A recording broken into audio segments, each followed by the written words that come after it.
பள்ளிக்கரணை ஏரியில் ஆக்கிரமித்து கட்டப்பட்ட சர்ச்சை அகற்ற இந்து முன்னணி மற்றும் அந்த பகுதி இந்துக்கள் போராட்டம் நடத்தினார்கள்.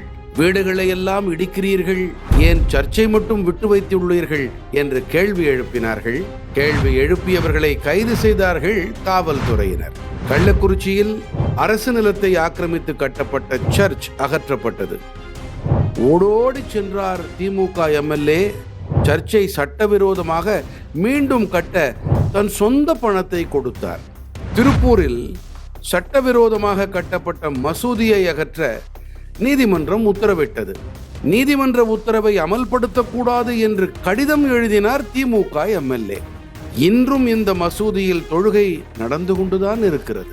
பல்லாயிரம் பக்தர்கள் வணங்கும் தாம்பரம் மணிமங்கலம் ஆஞ்சநேயர் கோவிலை திமுக அரசு இடித்தது. இந்த கோவில் நீர்வழி தடத்தில் இருக்கிறது என்று சொன்னது மட்டுமன்றி இந்த செய்தியை வெளியிட்டால் கைது செய்வோம் என்று மிரட்டியது காவல்துறை. நீதிமன்ற உத்தரவிருந்தும் சர்ச் மசூதிகள் இடிக்கப்பட மாட்டாது. கோவில்களும் வீடுகளும் சுலபமாக இடிக்கப்படும். இதுதான் திராவிட மாடல். திமுக அரசு பொறுப்பேற்ற பிறகு தமிழகம் முழுவதும் பல கோவில்கள் இடிக்கப்பட்டன. இதோ அவற்றில் சில. திருப்பூர் மாவட்டம் பெருமாநல்லூர் அருகே உள்ள ராக்கியா பாளையத்தில் இருந்த 150 ஆண்டுகள் பழமையான குமரன் குன்று முருகன் கோவில் ஆக்கிரமிப்பு என்ற பெயரில் ஜனவரி 2026 பொக்லைன் இயந்திரம் கொண்டு இடிக்கப்பட்டது. வழக்கு நிலுவையில் உள்ள நிலையில் நீதிமன்றத்தை மதிக்காமல் எந்த முன்னறிவிப்பும் இன்றி தகர்க்கப்பட்டது. இதற்காக போராடிய இந்துக்களை கைது செய்து அராஜகத்தில் ஈடுபட்டது காவல்துறை.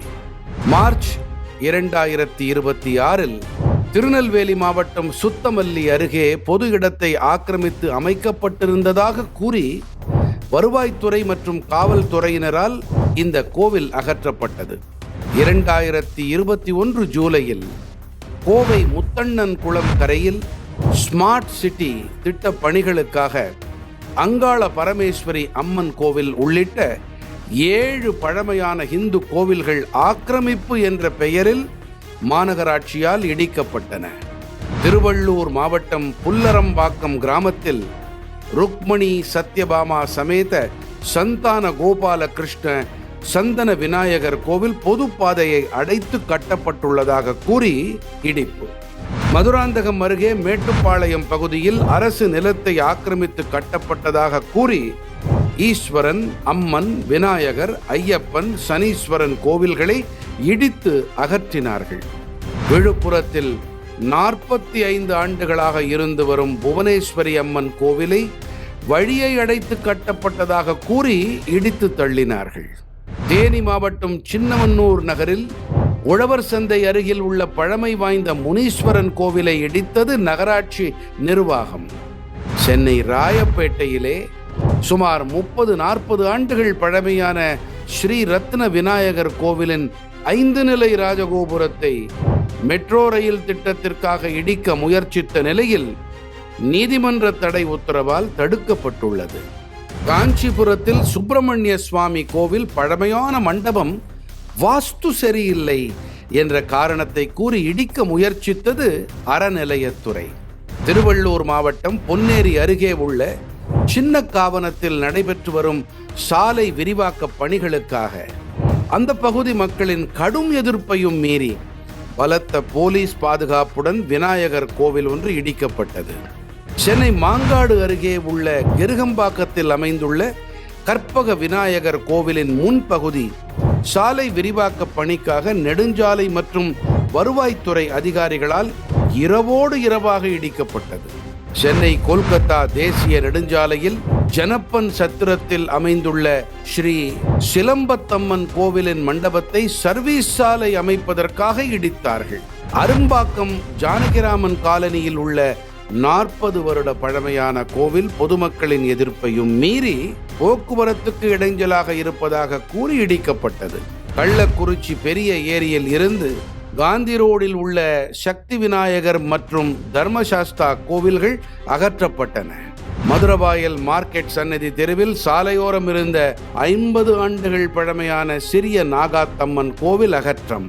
கிளாம்பாக்கம் பேருந்து நிலையத்திலே இருந்த விநாயகர் கோவில் இடிக்கப்பட்டது. சென்னை சேப்பாக்கம் தொகுதி கொய்யாத்தோப்பு பகுதியில் கடந்த 70 ஆண்டுகளாக வீற்றிருந்து அருள்பாலித்து வந்த தேவி கருமாரியம்மன் கோவில் அகற்றம். மெட்ரோ ரயில் திட்டத்திற்காக விருகம்பாக்கத்தில் உள்ள ஸ்ரீ காளியம்மன் கோவிலை இடிப்பதற்கான அறிவிப்பை சென்னை மாநகராட்சி விடுத்தது. அதன் பிறகு இந்துக்கள் நீதிமன்றத்தில் வாதாடி அதை தடுத்தார்கள். கோவை சூலூர் பட்டணம் பகுதியில் வாசுதேவர் கோவிலை இடித்தார்கள். ஸ்ரீபெரும்புதூர் அருகில் திருஞான சம்பந்தர் தப்போவனம் சிவன் கோவிலை எந்த முன்னறிவிப்பும் இன்றி தகர்த்தார்கள். திருநெல்வேலி மேலப்பாளையத்தில் ஹோட்டல் முன் வைக்கப்பட்டிருந்த விநாயகர் சிலையை நள்ளிரவில் அகற்றினார்கள் வருவாய்த்துறையினர். மெட்ரோ ரயில் பணிக்காக கோவில் அகற்றப்பட்ட நிலையில் மாற்று இடம் வழங்காததால் கோவில் குளத்தின் நடைபாதை அருகே வைத்து வழிபட்ட நிலையில் அதையும் தடுத்தார்கள் காவல்துறையினர். விழுப்புரம் வழுதரெட்டி பகுதியில் மயானத்தை ஒட்டி கட்டப்பட்டிருந்த அங்காளம்மன் கோவிலை இடித்தது திமுக அரசு. குன்றத்தூர் அருகே கெருகம்பாக்கம் மணப்பாக்கம் சாலையில் இருந்த கற்பக விநாயகர் கோவிலை போக்குவரத்து நெரிசலை காரணம் காட்டி இடித்தார்கள். ஓட்டேரி குன்னூர் நெடுஞ்சாலையில் மெட்ரோ ரயில் பணிக்காக ஆதி சேமாத்தம்மன் அம்மன் கோவில் இடிக்கப்பட்டது. கடலூர் சிதம்பரத்தில் உள்ள கீழவீதியில் வீர ஆஞ்சநேயர் கோவில் மற்றும் தான்தோன்றி விநாயகர் கோவில் அமைந்திருக்கின்றது. இந்த 2 கோவில்களும் போக்குவரத்துக்கு இடையூறாக இருப்பதாக கூறி இடிப்பதற்கு அரசு முற்பட்டது. நாகர்கோவில் இரணியல் வள்ளியாறு பகுதியில் இருந்த 100 வருட பழமையான பிரசித்தி பெற்ற செல்வராஜ கணபதி செல்வ விநாயகர் கோவில் நீர்நிலையை ஆக்கிரமிப்பு செய்து கட்டப்பட்டுள்ளதாக கூறி இந்த கோவிலை இடிக்க நோட்டீஸ் அனுப்பினார்கள் பொதுப்பணித்துறையினர். தூத்துக்குடியில் முச்சந்தி இசக்கியம்மன் கோவிலை இடித்து அகற்றியது மாநகராட்சி. தூத்துக்குடி மாவட்டம் திரேஸ்புரம் ஸ்ரீ ராஜராஜேஸ்வரி கோவிலை இடித்து தரைமட்டமாக்கியது அரசு. கடலூர் மாவட்டம் காட்டுமன்னார் கோவில் அருகே வானமாதேவி கிராமத்தில் வீற்றிருந்த முத்துமாரியம்மன் கோவிலை அரசு அதிகாரிகள் அகற்றினார்கள். இது தவிர எண்ணற்ற கோவில்கள் இடிக்கப்பட்டுள்ளன. இந்த திராவிட மாடலின் 5 ஆண்டு ஆட்சியில் கோவில்கள் மட்டுமல்லாமல் ஜீவ சமாதிகளையும் விட்டு வைக்கவில்லை இந்த திராவிட மாடல் அரசு. திருவண்ணாமலையில் கார் பார்க்கிங் வசதி ஏற்படுத்துவதற்காக 13 ஜீவ சமாதிகள் இடித்து அகற்றப்பட்டன. இவையெல்லாம் இந்த அரசால் அரசு இயந்திரத்தை வைத்து இடிக்கப்பட்டவை. இவை தவிர இந்து விரோதிகளால் இடிக்கப்பட்ட கோவில்கள் ஏராளம். இதில் பெருவாரியான விஷமிகளை மர்ம நபர்கள் என்ற பெயரில் தப்ப வைத்தது திமுக அரசு. இந்து கோவில்களை குறிவைத்து இடிக்கும் திமுக அரசின் செயல் இந்து இன அழிப்பு இல்லாமல் வேறு என்ன? இந்துக்களே, சிந்தித்து வாக்களிப்பீர்.